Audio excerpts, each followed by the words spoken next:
Good morning. Today we'll be learning more about two very important people in history.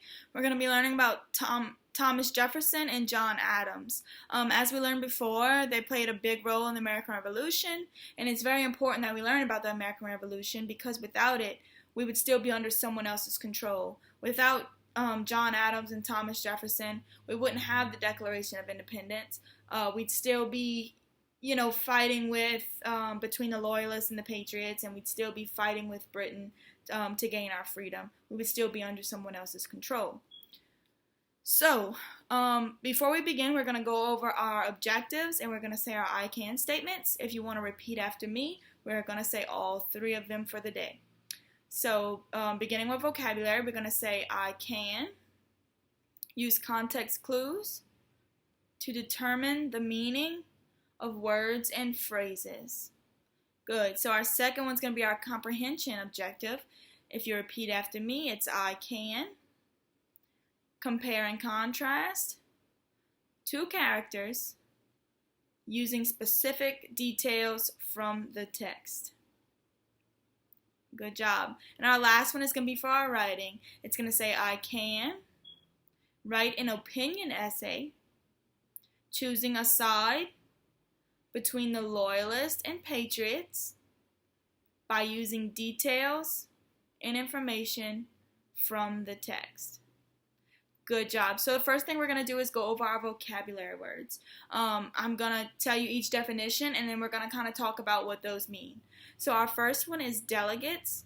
A delegate is a person that is chosen to speak up or act for others. So we live in Louisiana, right? Louisiana citizens elect a delegate that goes to Congress and tells Congress what Louisiana is thinking. So it would be crazy if everyone in Louisiana drove or flew up to Washington to tell Congress what we thought, right? We can't all go at one time. So we elect someone that represents all of us, and we send them up, and they go tell them our ideas. So that is a delegate. The next one is debate. A debate is a discussion between two people or groups that disagree on an important topic.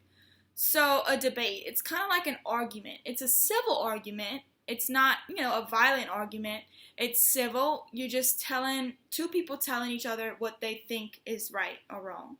So say we had a cereal debate, and I like Fruity Pebbles, but someone else likes Fruit Loops.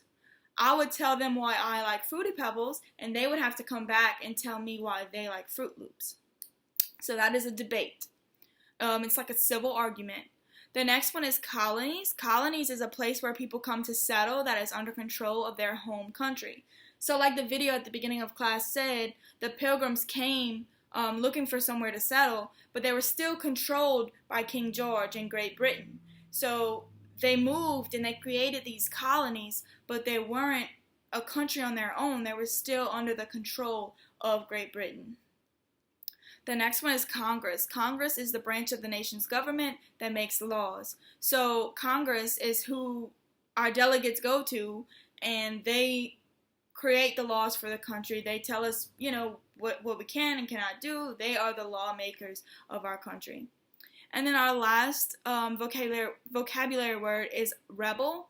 And a rebel is one who fights against or does not obey authority. So that is someone who simply does not listen to the rules. So say you know that you cannot run in the hallway. Well, you decide, even though I know that, I'm going to go run in the hallway. You would be considered a rebel. You're breaking the rule. You're not obeying authority. So that's our vocabulary words for the day. Now we're going to go ahead and get started reading our book. And every time we come up on a vocabulary word in our book, we're going to stop. We're going to recap the definition, and we're going to kind of talk about, what they mean with that word in our book. So we're going to start reading Those Rebels, John and Tom. If you want to turn to the first page of the book, and Miss Katie will read it aloud. When John Adams and Thomas Jefferson were young, they were very different. John skipped school to fly kites and shoot marbles. He loved swimming, hunting, wrestling, and the occasional boxing match, just for kicks. Tom didn't skip school. He skipped recess to study Greek grammar. He loved dancing, playing the violin, and reading all the books in his father's library. When John and Tom grew up, they were even more different. John liked to talk and talk. In college, he joined a debating club so that he could talk some more. So there was one of our vocabulary words. He joined a debating club. So what do y'all think they did in the debating club? What would they do? Right, they would hold arguments. So they would pick a topic, and one person would choose this side, one person would choose this side, and they would have a debate, a friendly debate, a civil debate, but they would have a debate, and they would argue about which side of the topic they were on. All right, so to continue. And when he became a lawyer, he found he could talk for hours without using any notes, a handy skill in the courtroom.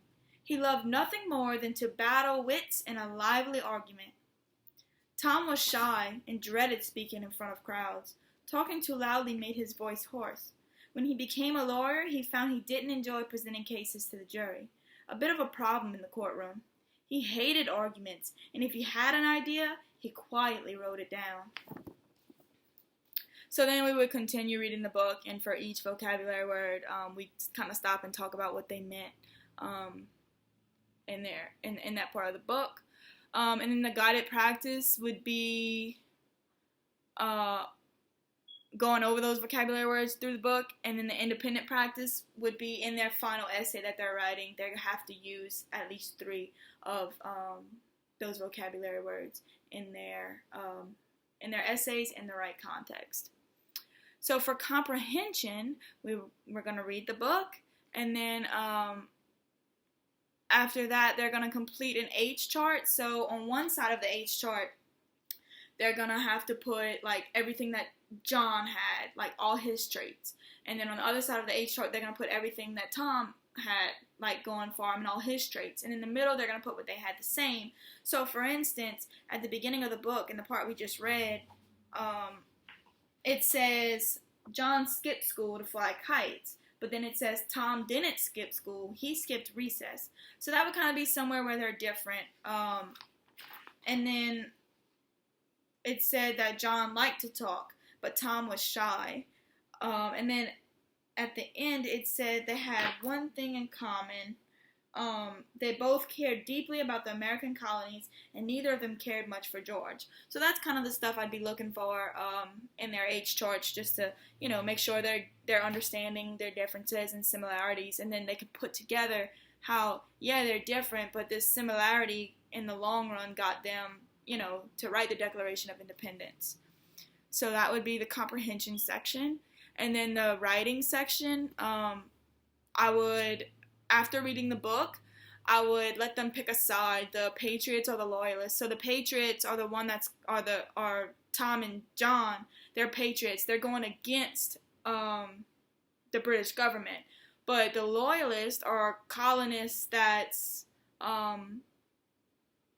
living in the colonies, but they don't want to go against the British government. They don't want to become a free country. So they would get to pick what side of the argument they would want to be on, and they would write an essay. So I would explain that in your introduction, you need to tell what your essay is going to be about. You need to tell us, are you picking the Patriot side, or are you picking the Loyalist side? And then you need to give us your 3 reasons. So tell us, I'm picking the Patriots because, King George taxed them, they wanted to be free, and the 3rd reason. And that would be your introduction. Or if you were picking the Loyalists, give us 3 reasons why you're picking the Loyalists. And then in your body paragraphs, you'd have 3 body paragraphs. Each body paragraph would be about a reason. So if you picked your first reason was because they were taxing them, then in your body paragraph number 1, you would write that I picked the Patriots side because King George was taxing them. I think it was wrong that he was taxing them. And then you would provide 2 pieces of evidence to support that reason of why you're choosing the Patriots.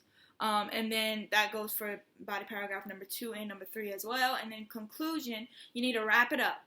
Revise your introduction.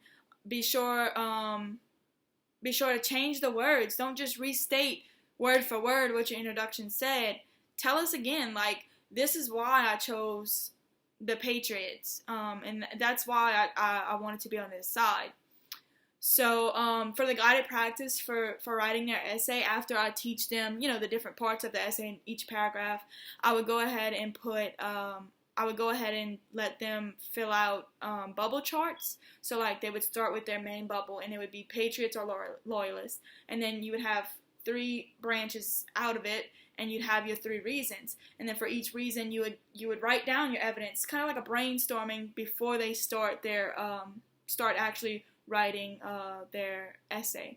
So they would pick which side, pick their 3 reasons, and then go in the books and find their evidence on why they picked that reason. And then their independent practice would be creating and publishing their essay on which side they would pick. And then for the assessments, basically the guided practice would be all my formative assessments, just keeping tabs on who's volunteering to do and who is understanding and who I need to go and help and give a little bit more support. And then the summative assessment would be the final essay. In their final essay, they would need to have at least 3 of the vocabulary words that we mentioned in their essay. They would need to have evidence from the book showing that they understand, you know, that it goes along with their reasons, and they can make that connection and they understand that. And then the last thing on the rubric for the writing would be that they follow the essay structure that we talked about. So they have that introduction, 3 body paragraphs, and the conclusion. And once they all write that, that would be the grade, and that would be the assessment for the lesson. Thanks.